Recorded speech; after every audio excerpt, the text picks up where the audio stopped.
کتنے سالوں کا غبار تھا جو نکل رہا تھا۔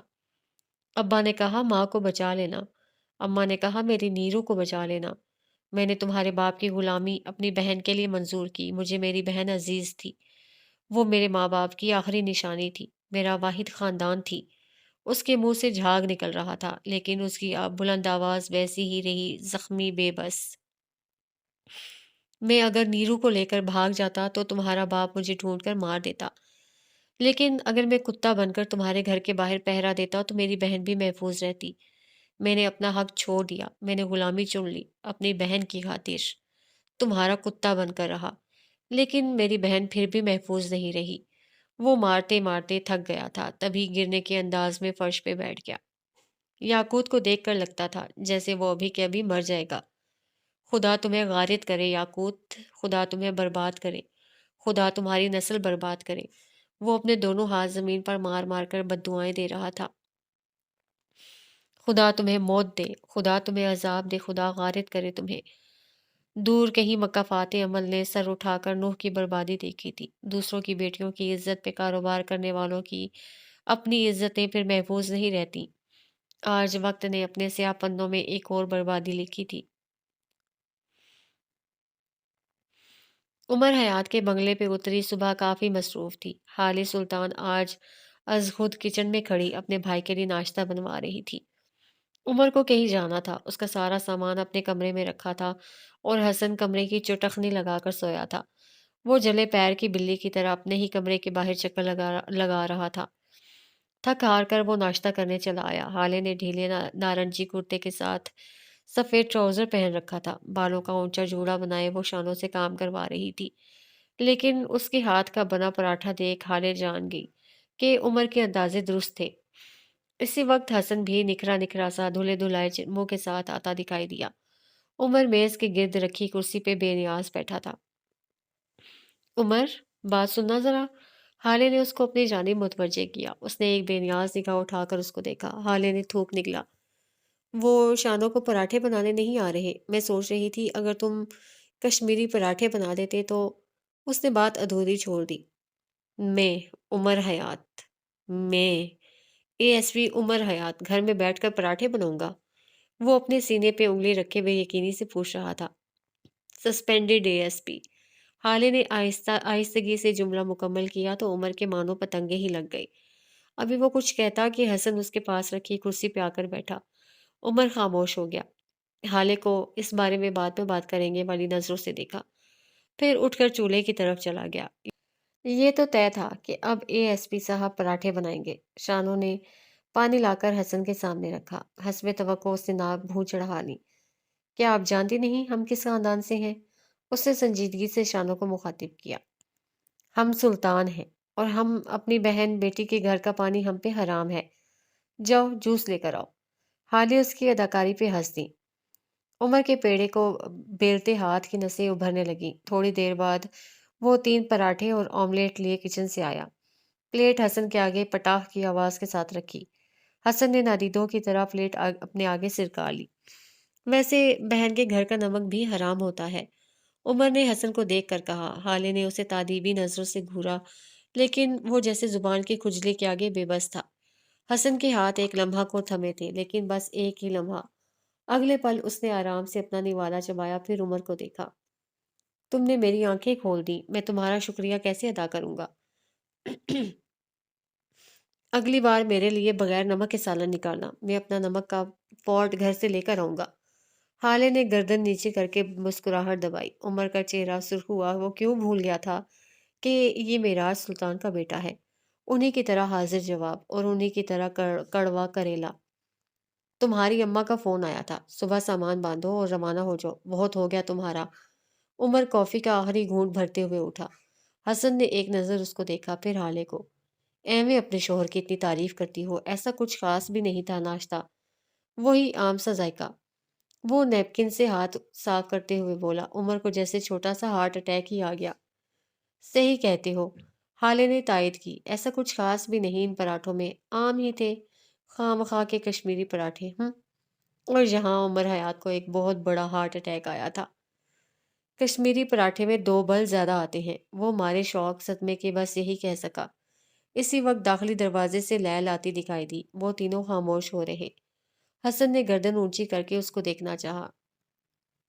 عمر اس کے سامنے آ کر کھڑا ہو گیا۔ ہالے اٹھ کر لیل سے ملی۔ اس نے گھٹنوں تک آتی ڈھیلی ڈھالی شرٹ کے ساتھ نیلی جینس پہن رکھی تھی۔ گردن کو چھوتے بال چھوٹی پونی میں بند تھے۔ وہ جن کو لگتا ہے کہ سانولا رنگ خوبصورت نہیں ہوتا، ان کو چاہیے تھا کہ ایک بار لیل کو دیکھیں۔ حسن یکٹک اس کو دیکھتا رہا۔ عمر بار بار نامحسوس انداز میں اس کے سامنے ٹھہر جاتا تاکہ وہ لیل کو دیکھ نہ سکے۔ کچھ دیر بعد وہ تینوں لاؤنج میں رکھے نیلے صوفوں پہ جم کر بیٹھے تھے۔ ہالے سنگل صوفے پہ بیٹھی تھی، لیل لمبے صوفے پہ، اور حسن اسی صوفے پہ اس سے ذرا فاصلے پہ بیٹھا تھا۔ وہ حسن کو کچھ بتا رہی تھی اور وہ چہرہ ہتھیلی پہ گرائے محو سا اس کو سن رہا تھا۔ وہ تیار ہو کر نیچے اتر آیا، لاؤنج کے دہانے پہ کھڑا۔ اب وہ کہیں جانے کو تیار تھا۔ سیاہ کف والی شرٹ کے نیچے نیلی جینس پہنے، بالوں کو جیل سے جمائے، آستینوں کو فولڈ کیے، وہ کافی وجیح لگ رہا تھا۔ حالے نے ایک نظر اس کو دیکھا، پھر بے اختیار چند لمحہ اس کو دیکھتی رہی۔ عمر نے اس کی نظروں کا ارتکاز نوٹ کیا۔ چار لوگوں کے درمیان مجھے ایسے نہ دیکھا کریں، میں شرماتا بھی ہوں۔ اس کی آواز پہ وہ جھیم گئی۔ میں تمہیں نہیں، دیوار کو دیکھ رہی تھی۔ کل ہی توڑوا دوں گا اسے۔ بھلا اس میں ایسا کیا ہے جو آپ میرا حسن چھوڑ کر اسے دیکھ رہی ہیں؟ وہ خفا ہوا۔ حالے کو اس پہ سخت تب چڑھی۔ ہاں بھائی ٹھیک ہے، اسے کہا تھا نارمل کپل بن کر رہے، لیکن یہ کچھ زیادہ نارمل تھا۔ اب کہ عمر کی نظر حسن پہ پڑی، وہ ان سب سے بے نیاز کسی فدا ہوئے عاشق کی طرح لیل کو دیکھ رہا تھا۔ عمر کھلستا ہوا آگے آیا، ان دونوں کے درمیان صوفے پہ بیٹھ گیا۔ حالے اور لیل نے دھیان نہیں دیا، وہ اپنی بات میں مگن تھی۔ لیل کو اپنے لیے جویلری لینی تھی، اور جب بات ہیروں کی ہو تو عورتوں کے لیے باقی سب غیر ضروری ہو جاتا ہے۔ تم سے 12 سال بڑی ہے، وہ انسان بن جاؤ۔ وہ اس کے پاس جھکا۔ محبت عمریں کہاں دیکھتی ہے، وہ کھویا کھویا سا بولا۔ وہ آگے کو ہوا اور پھر اسی طرح چہرہ ہتھیلی پہ گرائے لیل کو دیکھے گیا۔ 15 منٹ کے اندر تمہیں محبت بھی ہو گئی؟ عمر نے دانت کچ کچائے۔ 18 منٹ 10 سیکنڈ۔ اسے یہاں آئے ہوئے اتنا وقت ہوا ہے، اور اس وقت میں اس نے 8 بار میرا نام لیا ہے۔ مجھے لگتا ہے دنیا میں سب سے پیارا نام میرا ہے۔ وہ دونوں ہلکی آواز میں سرگوشیاں کر رہے تھے۔ دیکھو، تم اپنی عمر کی کوئی لڑکی دیکھو۔ میں نے اپنے دل کی ملکہ ڈھونڈ لی ہے، اب تمہارے مشورے بیکار ہیں۔ وہ سیدھا ہو بیٹھا، سنجیدگی سے عمر کو دیکھا، پھر آواز مزید آہستہ کر لی۔ میں اس دنیا کا سب سے بڑا ریسسٹ ہوں، لیکن دیکھو میں اس کو اسی رنگ کے ساتھ قبول کر رہا ہوں۔ اس کی محبت نے چند منٹ میں مجھے اتنا بدل دیا ہے، سوچو آگے کیا ہوگا۔ وہ اتنا سنجیدہ تھا کہ عمر کچھ کہہ ہی نہ سکا۔ تم اس عورت کو جانتے نہیں ہو، بیچ کھائے گی تمہیں۔ وہ اب بھی اسے باز رکھنا چاہتا تھا۔ میں اس کے لیے بکنے کو تیار ہوں۔ اسی وقت لیل اٹھی، عمر اور حالے اس کے ساتھ اٹھے۔ الفا، میں تمہاری زوجہ کو کچھ وقت کے لیے ساتھ لے کر جا رہی ہوں۔ عمر نے اوکے شیور کہہ کر اجازت دی۔ حالے اوپر تیار ہونے کے لیے جانے لگی، لیل اس کے پیچھے جا رہی تھی۔ دفتن وہ رکی، گردن ڈھلکائے خود کو دیکھتے حسن کو دیکھا، پھر عمر کو۔ 2 قدم آگے بڑھی، حسن کے بالکل قریب آ کر رکی۔ تم بہت کیوٹ ہو حسن، میرا اگر کوئی بھائی ہوتا تو بالکل تمہارے جیسا ہوتا۔ اس کے بال ہلکے سے بگاڑے، پھر آگے بڑھ گئی۔ حسن پہ گویا قیامت ٹوٹ پڑی۔ عمر نے مسکراہٹ دبائی۔ پہلا بریک اپ مبارک ہو۔ وہ اس کا کندھا تپ تپاتے آگے بڑھ گیا۔ تم ایسے نہیں جا سکتے، حسن نے اسے پیچھے سے پکارا۔ 16 سال کی عمر میں میری 25 منٹ کی محبت مجھ سے بچھڑ گئی، یا اللہ میں کیا کروں، کہاں جاؤں؟ عمر نے مڑ کر نہیں دیکھا، وہ آگے بڑھتا چلا گیا۔ تم اس دکھ کی گھڑی میں مجھے چھوڑ کر نہیں جا سکتے، صدمے سے مر بھی سکتا ہوں میں، رکو۔ وہ اس کے پیچھے بھاگا تھا۔ دیکھو مجھے اینزائٹی اٹیک ہو رہا ہے، دیکھو میں مر جاؤں گا، مجھے چھوڑ کر مت جاؤ۔ وہ پورچ میں کھڑی اپنی گاڑی میں بیٹھا، حسن گاڑی کے باہر ہی کھڑا تھا۔ اگر حالے اس کو دیکھ لیتی تو جان جاتی کہ وہ ڈرامہ کر رہا ہے۔ وہ اس کی ہر دوست کے گھر سے جانے کے بعد یہی کرتا تھا۔ دیکھو، اگر تم نے مجھے اس درد میں نہیں سنبھالا تو میں اپنی نس کاٹ لوں گا۔ اس کی آخری دھمکی کارگر ثابت ہوئی۔ عمر ایک پل کو رکا، گاڑی کے شیشے کے پار سے اس کو دیکھا، پھر شیشہ نیچے کیا۔ میری شرٹ اتار کر مرنا، اگر اس پہ کوئی خون کا داغ لگا تو تمہارے جنازے کو کندھا دینے والا بھی کوئی نہیں ہوگا۔ چوکیدار نے دروازہ کھولا، عمر نے گاڑی زن سے آگے بڑھائی۔ پیچھے حسن اپنی 25 منٹ کی محبت کے غم میں کھڑا رہ گیا۔ سلطان ہولڈنگز کی بلڈنگ اپنی پوری تمکنت سے کھڑی عمارت تھی۔ نرم دھوپ چند سے اس کے اوپر گر رہی تھی۔ وہ مغرور اٹھی ہوئی عمارت تھی۔ عمر نے اپنی گاڑی پارکنگ لاٹ میں کھڑی کی۔ اب اس کا رخ شمس کے آفس کی طرف تھا۔ کسی نے اس کو روکا نہیں، شاید اس کا داخلہ اب ممنوع نہیں تھا۔ وہ ریسیپشنسٹ کے ڈیسک تک آیا۔ ڈیسک کے پار کھڑی لڑکی کا اسے دیکھ خون خشک ہوا۔ عمر اسے دیکھ کر مسکرایا۔ دونوں بازو ڈیسک پہ رکھے وہ اس کی طرف جھکا۔ آپ کو کچھ چاہیے؟ سر، اس نے آخر میں سر کا اضافہ کیا۔ زیادہ کچھ نہیں، بس مسکراؤ، میں تمہارا ہونے والا باس ہوں۔ وہ لڑکی ڈرا ڈرا سا مسکرائی۔ کھل کر مسکراؤ۔ اس نے باتیں پوری کھول دی، لیکن صاف معلوم ہوتا تھا کہ وہ جھوٹی ہنسی ہے۔ عمر سخت بدمزہ ہوا، پھر بھی اسے ہمت نہیں ہاری۔ اچھا، اب ادھر دیکھو، جیسے میں مسکرا رہا ہوں ویسے مسکراؤ۔ لڑکی رونے والی ہو گئی، لیکن پھر بھی نظر اٹھا کر اس کو دیکھا۔ عمر کھل کر مسکرایا۔ دونوں گالوں کے گڑھے واضح ہوئے۔ لڑکی نے ڈبڈبائی آنکھوں سے اس کو دیکھا، پھر اسی کی طرح باتیں کھول دی۔ اس کی نم آنکھوں کے ساتھ کھوکھلی ہنسی ہنستی وہ انتہائی بری لگ رہی تھی۔ عمر بدمزہ ہو کر لاہور پڑتا آگے بڑھ گیا۔ آنے دو مجھے یہاں، اس کو تو پکا فائر کروں گا۔ وہ فیصلہ کر کے آگے بڑھ گیا۔ وہ لفٹ کے ذریعے اوپری منزل پہ آیا۔ شمس کے آفس کا دروازہ دھکیل کر اندر آیا۔ وہ آفس میں کسی ورکر پہ چیخ رہے تھے۔ عمر کو دیکھ کر ٹھٹکے۔ مجھے اجازت لینے کی عادت نہیں ہے، اس سے کندھے اچکا کر اعلان کیا۔ شمس خلاف توقع کچھ نہیں بولے۔ انہیں یہ ذہین آنکھیں، یہ روشن پیشانی پسند تھیں۔ شمس نے ورکر کو جانے کا اشارہ کیا، البتہ عمر سے اب بھی کچھ نہیں کہا۔ وہ آیا، کرسی کھینچ کر بیٹھا۔ اس کے دل میں کوئی اسے زور سے جکڑ رہا تھا۔ یہ اس کے جج صاحب کی جگہ تھی۔ اس نے دل کو ہلکی تھپکی دی، تسلی دی۔ شمس گھوم کر آئے، تمکنت سے اپنی کرسی پہ براجمان ہوئے۔ میں آپ سے اپنے معاملات درست کرنے آیا ہوں، مردوں کی طرح بات کرنے آیا ہوں۔ اگر آپ بھی مجھ سے مردوں کی طرح بات کرنا چاہتے ہیں تو میں یہاں رکوں گا، ورنہ جس طرح آیا تھا اسی طرح چلا جاؤں گا۔ اس کا لہجہ سنجیدہ تھا، پروفیشنل سا۔ شمس آگے کو ہوئے اور کہو کہہ کر اس کی حوصلہ افزائی کی۔ شمس صاحب، میں جانتا ہوں حسن کو تھانے بھجوانے کے پیچھے آپ تھے۔ شمس نے کچھ کہنا چاہا، لیکن عمر کو دیکھ کر خاموش ہو گیا۔ اس نے بولنا جاری رکھا۔ نہ آپ انکار کریں گے نہ اقرار، کیونکہ سچ سے ہم دونوں واقف ہیں۔ میں کہنا یہ چاہتا ہوں کہ آپ نے صحیح کیا، لیکن میری وجہ سے وہ بچہ ان معاملات میں گھسیٹا جائے، یہ مجھے کچھ خاص پسند نہیں آیا۔ شمس کی آنکھوں میں اچنبھا ابھرا۔ وہ اسے صحیح کہہ رہا تھا۔ زندگی میں پہلی بار کسی نے ان کو صحیح کہا تھا۔ تم نے میرے بیٹے کو تھانے بھجوا دیا، ہمارے شیئرز کس بری طرح گرے ہیں، کوئی اندازہ ہے؟ اس کے بعد ظاہر ہے مجھے بھی کچھ نہ کچھ تو کرنا تھا، تمہیں یہ بتانے کے لیے کہ اس سارے قصے کے پیچھے میں تمہاری موجودگی سے واقف ہوں۔ عمر نے اس بات میں سر ہلایا۔ بالکل، اسے تھانے میں نے بھجوایا تھا، لیکن کیا آپ نے یہ جاننے کی کوشش کی کہ میں نے اسے ایسا کیوں کیا تھا؟ کیوں؟ بس یہی پوچھا تھا انہوں نے۔ وہ میری بیوی کی بات کر رہا تھا، وہ اس کے بارے میں غلط بات کر رہا تھا۔ اس نے ایک مجمع میں میری بیوی کو گالی دی، ہاتھ اٹھانے کی کوشش کی، اور پھر آخر میں اس نے مجھ سے کہا کہ میں اسے طلاق دے دوں۔ کیا ان سب کے بعد اس کو ایک سبق دینا میرا حق نہیں تھا؟ کیا یہ میرا فرض نہیں تھا کہ میں خود کو ایک غیرت مند مرد ثابت کروں؟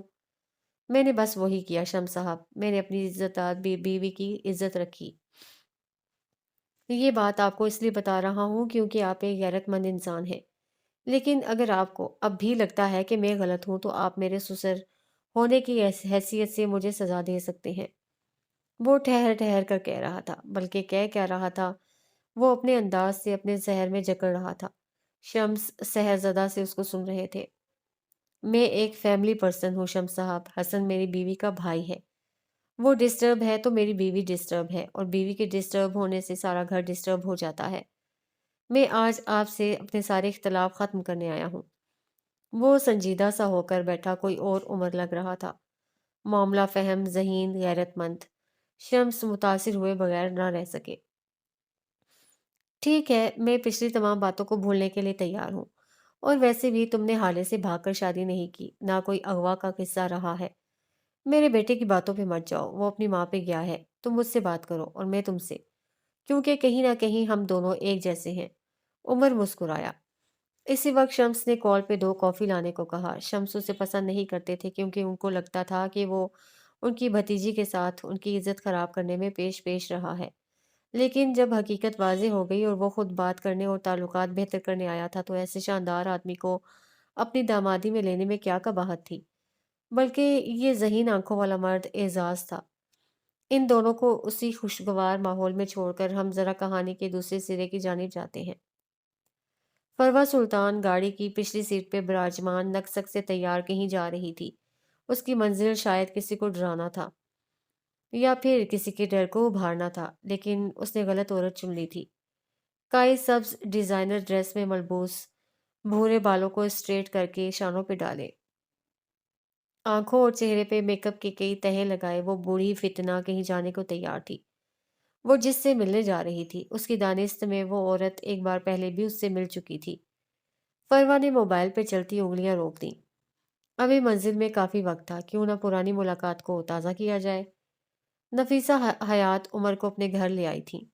اس کی اس دن کی بگڑی طبیعت سنبھل گئی تھی۔ 4 دنوں میں ہی ان کو اس بچے سے لگاؤ ہو گیا تھا۔ وہ اب اسے چھوڑنا نہیں چاہتی تھی، لیکن اگر وہ اس بچے کو ساتھ رکھ لیتی تو شاید ان میں اور اس بچے کو کچرے کی نظر کرنے والوں میں کوئی فرق نہیں رہ جاتا۔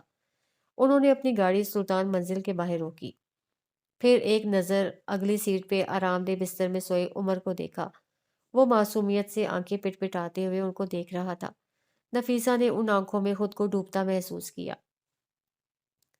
4 دنوں میں وہ ان کے لیے سانس لینے جتنا ضروری ہو چکا تھا۔ ان کی راتیں جاگتے ہوئے گزرنے لگی تھیں اور دن اس بچے کی دیکھ بھال میں۔ وہ چند لمحہ اس بچے کو دیکھتی رہیں، پھر اسے اپنے بازو میں اٹھا لیا۔ وہ روتا نہیں تھا، راتوں میں بھی بس جاگتا رہتا، لیکن روتا نہیں۔ انہوں نے نرمی سے اس کا ماتھا چوما، پھر اس کے گالوں کو لبوں سے چھوا۔ نہ جانے کہاں سے آ کر چند آنسو ان کی آنکھوں سے ٹوٹ کر گرے۔ وہ نہیں جانتی تھی وہ کیوں رو رہی تھی، لیکن بس وہ اس بچے سے دور نہیں جانا چاہتی تھی۔ کیوں، یہ وہ خود بھی نہیں جانتی تھی۔ وہ اس کو سینے سے لگائے گاڑی سے باہر آئی۔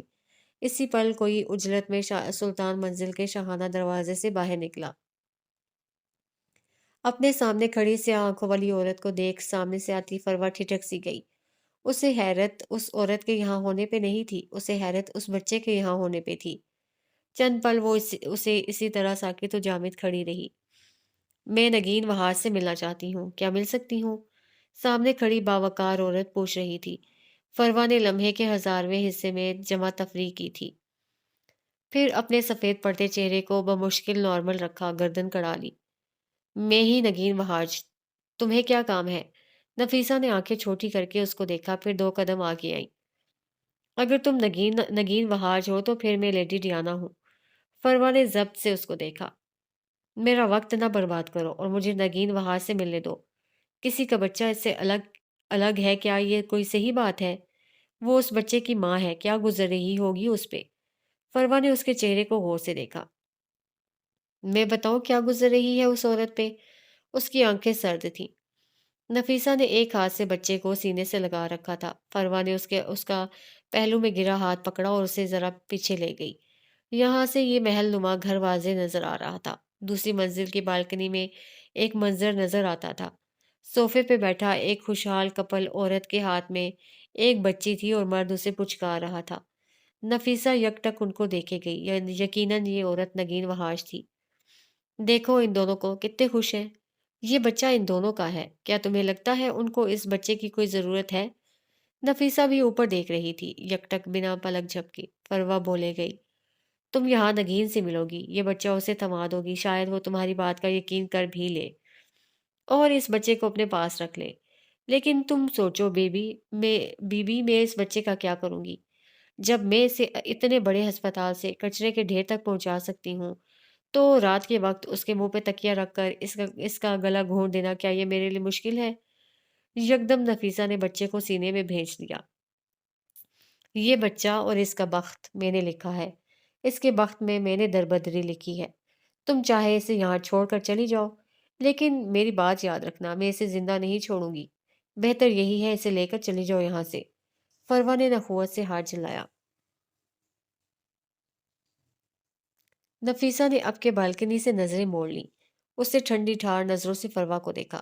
میں اس بچے کو لے کر جا رہی ہوں، اس لیے نہیں کہ میں تم سے خوفزدہ ہوں، بلکہ اس لیے کہ میں ایک دن تمہیں دکھا دوں گی کہ اس بچے کا بخت پہلے دن سے تخت تھا۔